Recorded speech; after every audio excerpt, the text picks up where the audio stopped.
Hey guys, Andrea here. I'm here to show you a little bit about the djembe. So today, this is what we're going to be working with. It's a beautiful drum.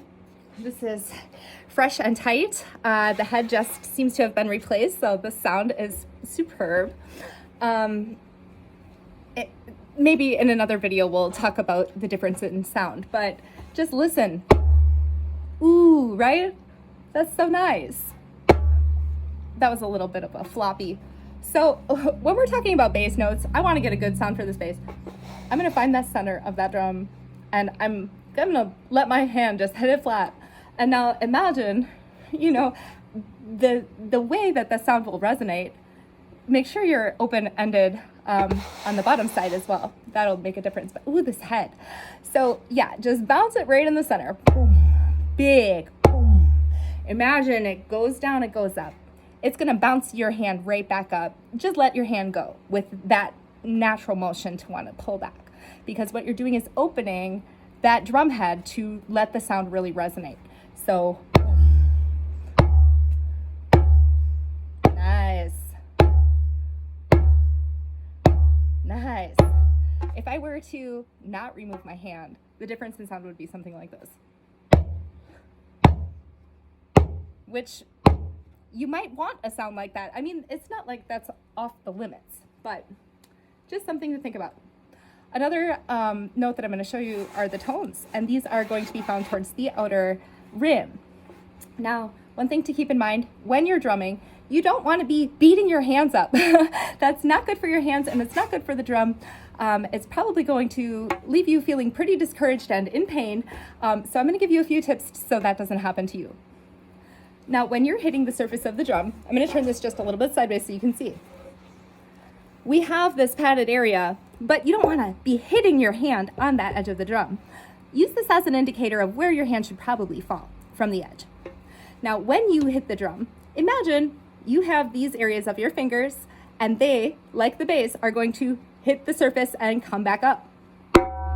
This is a tone. They're higher pitched because towards the edge, the tension is higher.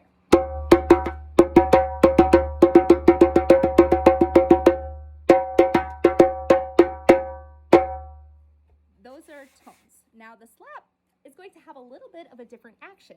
Now it could be in the same area of the tone, but the way that you hit this drum is going to be a little different. Now imagine you're cracking a whip. It's going to really have that whip back. Now, a slap is essentially the same. It's going to have a higher dynamic impact when you hit the drum. So, a tone, slap. Tone, slap.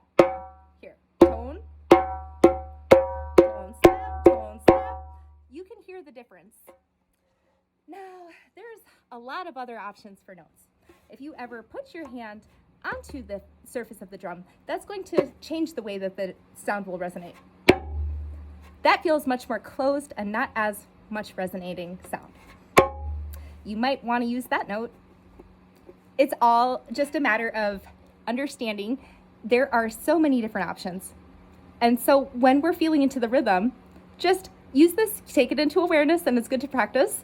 But don't let yourself get too busy worrying about exactly what it's going to be.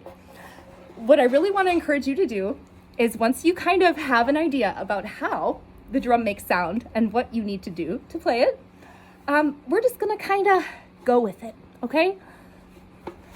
So what that looks like for me is like this. I start anywhere, and it's okay to make a mistake. Typically, I start out slow because who jumps in the deep water and just starts swimming 100 miles an hour, right? It doesn't work that way. It's almost like we're warming ourselves up to accept the rhythm.